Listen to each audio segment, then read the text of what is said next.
This video shows how to buy shares of Lineage Cell Therapeutics In, a quick walkthrough of the process.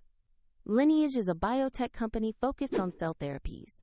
It trades on NASDAQ under the ticker LCTX. This is educational content only and not financial advice.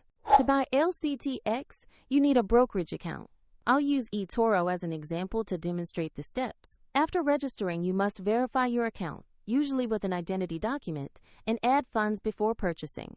On the platform, use the search box and type the ticker LCTX to locate the company. Select the listing that matches Lineage Cell Therapeutics on NASDAQ to ensure you have the correct stock. Open the asset page to review the company profile and the price chart for context. Confirm the page shows Lineage Cell Therapeutics with the ticker LCTX and NASDAQ as the market before proceeding.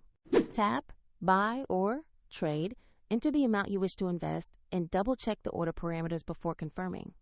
If the market is closed, your order may be queued or placed as a limit order, and if you lack sufficient funds, the platform will prompt you to add money before final confirmation. After execution, your LCTX position will appear in your portfolio for monitoring. A link to eToro is in the description if you want to open an account for demonstration purposes.